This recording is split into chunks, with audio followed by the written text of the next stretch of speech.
What's the real reason the US is regulating stablecoins? Stablecoins are cryptocurrencies tied to the US dollar. The two biggest are USDT from Tether and USDC from Circle. Each one is meant to always be worth exactly $1. So if you hold 100 USDT, that's like holding 100 US dollars, but in digital form.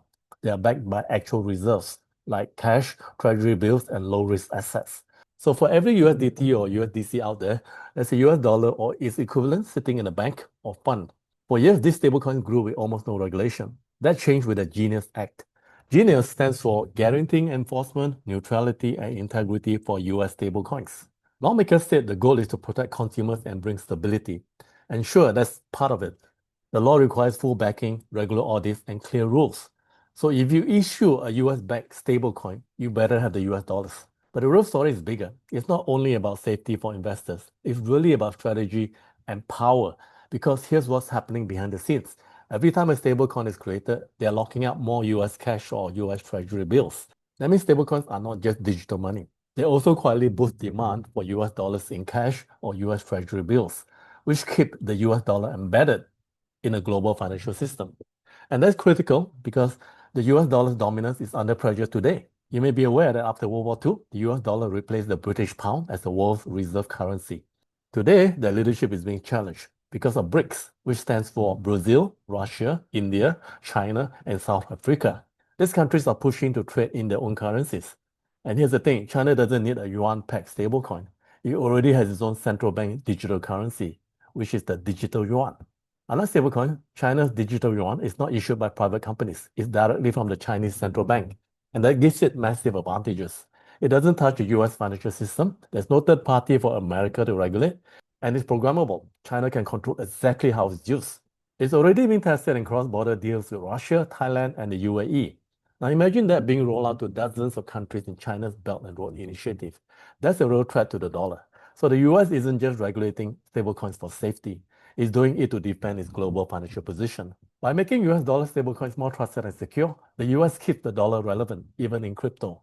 And that supports other parts of US power too, like sanctions. Countries like Russia, Iran, and North Korea have been hit hard by financial restrictions. The US has blocked them from the SWIFT system, frozen their overseas reserves totaling billions of dollars, and punished others who do business with them.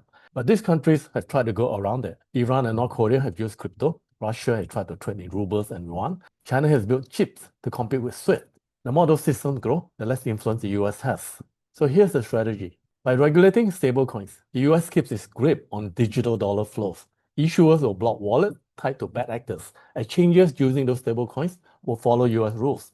Even foreign platforms will feel the pressure. But this strategy isn't foolproof. China's digital yuan is growing fast. Other countries are building their own central bank digital currencies too. And if they work together across borders, they could squeeze the dollar out of international trade. Because there's no moat around US stablecoins.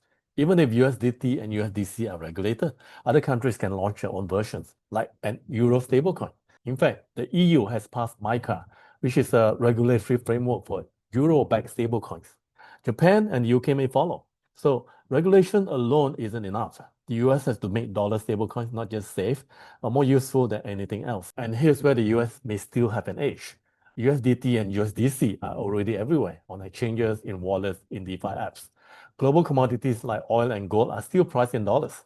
Stablecoins make those trades easier and faster. And in countries with weak currencies, US dollar stablecoins are a financial lifeline. But note also that trade policies like tariffs play a role. If trade with the US gets too costly, other countries might ditch the US dollar altogether. So this is more than just regulation. It's about defending the dollar in the next era of money. Stablecoins are faster than banks, cheaper, and more transparent. But if they are mismanaged or overregulated, they could crash or drive innovation away from the US. So here's the bottom line. The Genius Act is a geopolitical move. It's the US saying the digital economy might be new, but the dollar is still in charge. Now, will this work? It depends on how fast the rest of the world moves. And from what I can see, they are moving very fast indeed. What do you think? Let me know in the comments below.